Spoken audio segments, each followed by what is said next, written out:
জুলাই সনদকে সংবিধানের ওপরে জায়গা দেওয়ার সুযোগ নেই মন্তব্য করেছেন বিএনপির স্থায়ী কমিটির সদস্য সালাউদ্দিন আহমদ।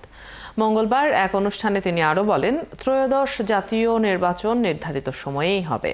অন্যদিকে দলটির জ্যেষ্ঠ যুগ্ম মহাসচিব রুহুল কবির রিজভীর দাবি, ভোটের আগেই প্রশাসন থেকে আওয়ামী লীগের সমর্থকদের বাদ দিতে হবে। আরও জানাচ্ছেন পার্থ সঞ্জয়। জাতীয়তাবাদী স্বেচ্ছাসেবক দলের প্রতিষ্ঠাবার্ষিকী উপলক্ষে হাজারো মানুষের মিছিল আসে শহীদ রাষ্ট্রপতি জিয়ার সমাধিস্থলে। লিলি বিউটি সোপ, যার অ্যান্টি এজিং গুণ তারুণ্য ধরে রেখে ত্বকে করে উজ্জ্বল, তারুণ্যময় উজ্জ্বল ত্বকের জন্য। রিমার্ক। বিএনপির জ্যেষ্ঠ যুগ্ম মহাসচিব রুহুল কবির রিজভীর নেতৃত্বে জানানো হয় শ্রদ্ধা। পরে রিজভী বলেন, আগের ভোট কেন্দ্রগুলো পুনর্বিন্যাস করতে হবে। রাজনৈতিক উদ্দেশ্য পরিণত হয়ে যে ভোট কেন্দ্রগুলো করা হয়েছে, সেই ভোট কেন্দ্রগুলি বাতিল করে নতুন করে ভোটের জনগণের বিন্যাস দেখে এবং সত্যিকার অর্থে ভোট কেন্দ্র তারা নতুনভাবে ঘোষণা করবেন। কারণ ফ্যাসিবাদের আমলের ভোট কেন্দ্রগুলো ছিল, এইটা ছিল রাজনৈতিক উদ্দেশ্য।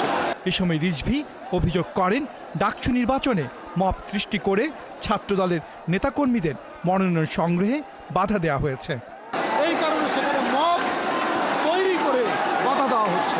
এদিকে নিজ বাসায় বিএনপির স্থায়ী কমিটির সদস্য সালাউদ্দিন আহমেদ বলেন, জুলাই জাতীয় সনদকে কোনোভাবেই সংবিধানের উপরে স্থান দেওয়ার সুযোগ নেই।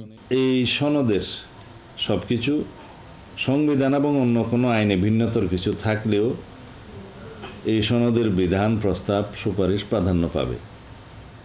তার মানে হচ্ছে এটা সংবিধানের উপরে। তো কোনো ডকুমেন্ট, কোনো সমঝোতা, দলিল কি সুপ্রা কনস্টিটিউশনাল ইনস্ট্রুমেন্ট হতে পারে? সেটা হতে পারে না। তিনি আশা প্রকাশ করেন, নির্ধারিত সময় ফেব্রুয়ারিতেই নির্বাচন অনুষ্ঠিত হবে।